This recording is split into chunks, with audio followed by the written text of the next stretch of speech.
Welcome to P. Agarwal editorial. So, the first article that we are going to discuss today is a conservation manual drafted by the ordinary citizen. तो basically इस article में एक holistic approach की तरफ हम देख रहे हैं कि कैसे आर्कियोलॉजिकल सर्वे ऑफ इंडिया के हम मॉन्यूमेंट्स को कंजर्व करें।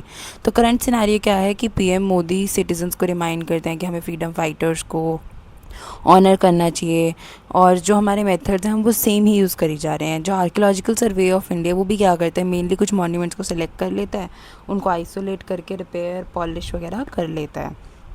पर जो वास्ट हिस्ट्री है वो हमारी रिस्क है फेडिंग पे अगर हम कंजर्वेशन जो है हमारी लिमिटेड रहती है। तो कॉलोनियल रूट्स ऑफ कंजर्वेशन, तो ब्रिटिश ऑफिसर्स ने क्या किया हुआ था, मॉन्यूमेंट्स को कैटलॉग किया होता ताकि लोगों को अच्छे से गवर्न कर सकें।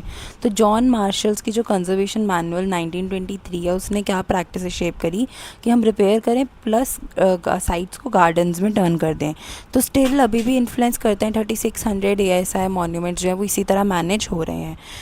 ऑल्दो न्यू लॉज पॉलिसीज़ आए हैं पर काफ़ी मॉन्यूमेंट जो है वो फिर भी आर फॉलिंग अपार्ट। जो इरेगुलर पॉलिसी यूज़ है, वीक फॉलोअप्स हैं, उसके कारण अभी भी जो मॉन्यूमेंट्स हैं वो अपने लेवल पर नहीं मेंटेन कर पा रहे हैं।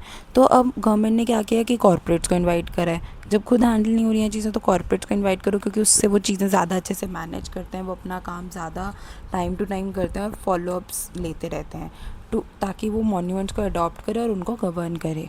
Need for a new road map, तो हमें स्ट्रक्चरल रिपेयर की बजाय कंजर्वेशन ऐसी होनी चाहिए कि आसपास की लोकल कम्युनिटीज़ भी अपलिफ्ट हों। जो विजिटर्स हैं वो सीखें कि क्या बिल्डर ने क्या स्किल्स यूज़ किए, उसने क्या सोच के बनाया, क्या कल्चरल कॉन्टेक्स्ट था, ना कि सिर्फ डेट्स और नेम्स में रह जाएं। लर्निंग फ्रॉम अदर फील्ड, जैसे गांधी सर्वोदया वो फोकस करता है डिग्निटी पे of all vocations plus community development. फिर ट्रांसलेटर्स क्या करते हैं, टीचर्स की meaning the shift with time. तो आर्कियोलॉजिकल सर्वे ऑफ इंडिया को क्या करना चाहिए, रेगुलरली रिव्यू करना चाहिए प्रिजर्वेशन मटेरियल्स एंड विजिटर्स को शो करना चाहिए कि न्यू रिपेयर और ओरिजिनल में क्या फ़र्क था।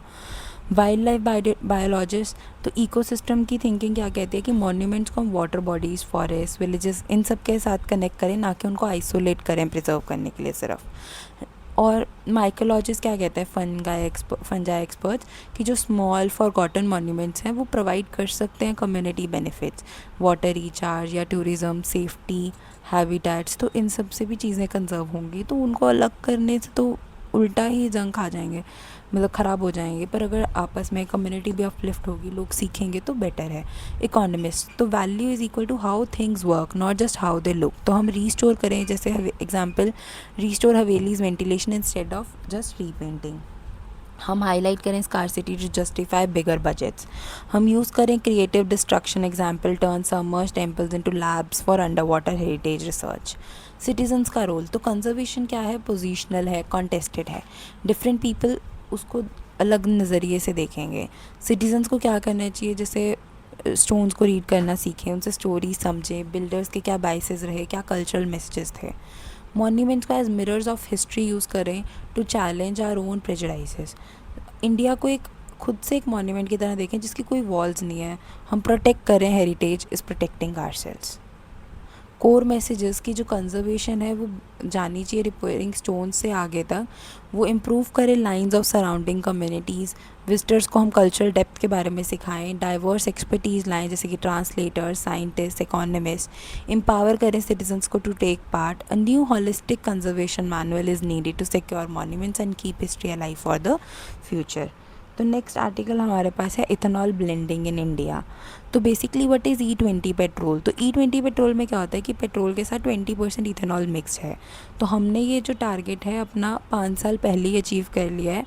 2025 तक हमने 20% ब्लेंडिंग कर ली है। 2014 में 1.5% थी, आज 20% है। How are vehicle owners reacting, तो सिंस 2023 जो न्यू व्हीकल्स हैं वो E20 स्टिकर्स के साथ आ रहे हैं कि हाँ वो कंपैटिबल हैं। ओल्डर व्हीकल को मटेरियल चेंजेस चाहिए जैसे कि रबर, प्लास्टिक्स, इलास्टोमर्स। तो सर्वे क्या कहते हैं लोकल सर्कल्स कि 2 in 3 petrol honours oppose E20, सिर्फ 12% लोग सपोर्ट कर रहे हैं। कंसर्न्स क्या है कि एफिशिएंसी कम हो जाती है, lower mileage, high maintenance cost. तो how are vehicle owners basically reacting, तो गवर्नमेंट एडमिट करती है कि हाँ ड्रॉप इन एफिशिएंसी है, मार्जिनल ड्रॉप है एफिशिएंसी में, पर वो कम हो सकता है विद बेटर ट्यूनिंग। तो नीति आयोग सजेस्ट करती है कि हम टैक्स इंसेंटिव्स लगा दें कंज्यूमर्स को कंपनसेट करने के लिए। Who is benefiting from the savings? तो गवर्नमेंट क्लेम करती है कि 1.4 लाख करोड़ सेव हो रहे हैं फॉरेन एक्सचेंज में सिंस 2014-15, बट जो कंज्यूमर्स हैं उनको सिर्फ 2% का प्राइस रिडक्शन मिला है despite 65% fall in crude oil prices. फिर जो PSUs हैं जैसे कि IOC, BPCL, ONGC एक्सेट्रा, ये पे कर रहे हैं, इन्होंने पे किया है record dividends to government instead of lowering fuel prices. Impact on agriculture, जो ethanol supply from sugar cane के उससे आ रही है 40 करोड़ लीटर्स से अब 670 करोड़ लीटर्स जो हुआ, तो फार्मर्स को 1.20 लाख करोड़ पेमेंट्स हुई हैं सिंस 2015। पर जो शुगर केन है वो काफ़ी वाटर इंटेंसिव है, तो उससे 60 to 70 टन्स ऑफ वाटर पर टन ऑफ केन लगता है। काफ़ी रीजन्स को ग्राउंड वाटर डिप्लीशन ऑलरेडी है, लैंड डिग्रेडेशन इससे फिर बढ़ जाएगी। 30% इंडिया में जो लैंड है वो ऑलरेडी डिग्रेडेड है। Despite diversification into rice 5.2 million tons and corn 34% diverted, sugar cane area is still stable. 2034 तक 22% of sugar cane will go into ethanol production. US का रिएक्शन क्या है कि वो उनका मानना है कि हाँ हम इंपोर्ट नहीं होने दे रहे हैं, इंपोर्ट पे हमने रिस्ट्रिक्शंस लगा रखे हैं, तो वो ट्रेड बैरियर है। वो इंडिया को चाहते हैं कि हम रिलैक्स करें रूल्स ताकि US अपनी इथेनॉल एक्सपोर्ट कर सके। तो इंडिया का जो शुगर इंडस्ट्री है वो इस चीज़ से उसकी डोमेस्टिक इन्वेस्टमेंट्स पे फ़र्क पड़ सकता है।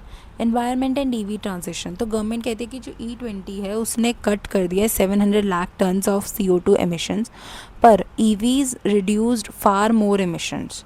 तो इंडिया का जो EV अडॉप्शन है वो मच लोअर है। 2024 में 7.6% of vehicle sales were EVs। Then target ये था कि 30% by 2030, needs 22% growth annually.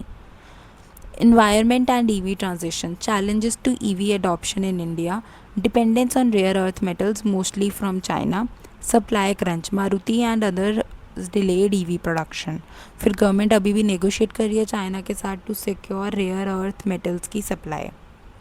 Future uncertainty, तो मिनिस्टर पूरी भी चाहते हैं कि हम इथेनॉल ब्लेंडिंग जो है वो 20% के बियॉन्ड पुश करें।